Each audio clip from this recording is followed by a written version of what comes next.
এক ভাগে শীত যায় না, এটা মাথায় রাখতে হবে। এবার প্রাণনাশের হুমকি দিলেন ক্ষমতাচ্যুত সাবেক প্রধানমন্ত্রী শেখ হাসিনা। আন্তর্জাতিক অপরাধ ট্রাইব্যুনালে উঠে এসেছে ফাঁস হওয়া ভয়াবহ এমনই এক কল রেকর্ড, যেখানে শেখ হাসিনাকে বলতে শোনা যায় 227 জনকে মারার লাইসেন্স পেয়ে গেছে। গত বছরের অক্টোবরে শেখ হাসিনা ও গাইবান্ধার গোবিন্দগঞ্জের আওয়ামী লীগ নেতা শাকিল আকন্দের একটি কল রেকর্ড ছড়িয়ে পড়ে সামাজিক যোগাযোগ মাধ্যমে। ওই অডিও সিআইডির ফরেন্সিক ল্যাবে পরীক্ষা করা হয়। পরীক্ষায় নিশ্চিত হওয়া যায় দুজনের কথোপকথন কৃত্রিম বুদ্ধিমত্তা বা এআই দিয়ে তৈরি নয়।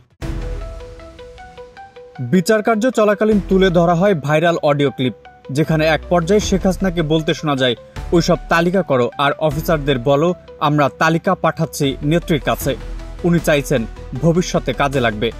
শেখ হাসিনার এই কথার পর বুলবুল বলেন, জি নেত্রী, জি আসসালামু আলাইকুম। এরপর শেখ হাসিনা বলেন, চাকরির সামনেও করতে হবে, এটা ভুলে যায় না যেন, এক মাঘে শীত যায় না। এক ভাগে শীত যায় না, এটা মাথায় রাখতে হবে। এদিকে কথোপকথন সম্পর্কে রায় বলা হয়েছে সুনির্দিষ্টভাবে কারো নাম উল্লেখ না করে কর্মকর্তাদের হুমকি দিয়েছেন হাসিনা। তবে ধারণা করা যায় শেখ হাসিনা মামলার সঙ্গে সম্পৃক্ত কর্মকর্তা, প্রসিকিউটর, তদন্ত কর্মকর্তা, ট্রাইব্যুনালের সংশ্লিষ্ট কর্মকর্তা কর্মচারী ও আইন শৃঙ্খলা রক্ষাকারী বাহিনীর সদস্যদের ভয়াবহ পরিণতির হুমকি দিয়েছেন। বুলবুলের সঙ্গে কথোপকথনের মাঝামাঝি সময় শেখ হাসিনা কি বলেছেন সেটিও রায় উল্লেখ করা হয়েছে। কথোপকথনে শেখ হাসিনাকে বলতে শোনা যায়, আমার তো সারা দেশে 227টি মার্ডার কেস, তোমরা তালিকা করো, ধরো অন্তত 227 জনকে মারার লাইসেন্স পেয়ে গেছে। আর এক মামলার যে শাস্তি আর 200 মামলার সেই শাস্তি, তাই না? তো ঠিক আছে, সে শাস্তি নেব, কিন্তু তার আগে 200 হিসাব করে নেব, এটা যেন মাথায় থাকে।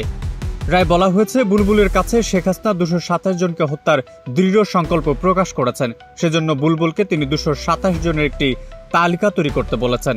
এক্সট্রিম মশার কয়েল প্ল্যান্ট ফাইবার দিয়ে তৈরি, ডেঙ্গু, চিকুনগুনিয়া বাহি সহ যে কোনো মশার বিরুদ্ধে দেয় এক্সট্রিম সুরক্ষা। শেখ হাসিনা ও বুলবুলের কথোপকথনের ওই অডিওর ফরেন্সিক পরীক্ষার বাইরেও প্রসিকিউটর তানভীর হাসান জোহা বিষয়টি তদন্ত করেন বলে ট্রাইব্যুনালের রায়ে উল্লেখ করা হয়েছে। সেই তদন্ত সম্পর্কে রায় বলা হয়, গাইবান্ধার সাংবাদিক সুমন মিয়া ফাঁস হওয়া ওই অডিও প্রথমে পান। অডিওর কথোপকথনটি স্থানীয় সাংবাদিক ও দলীয় নেতাকর্মীদের মধ্যে ছড়িয়ে দিয়েছিলেন বুলবুল। তদন্তে আরও উঠে আসে এটিম নামে একটি গ্রুপের মাধ্যমে হোয়াটসঅ্যাপে ও জুমে আওয়ামী লীগের গোপন সভা হতো। গত বছরের 25 অক্টোবর সেরকম একটি সভায় শেখ হাসিনা উস্কানিমূলক বক্তব্য দেন।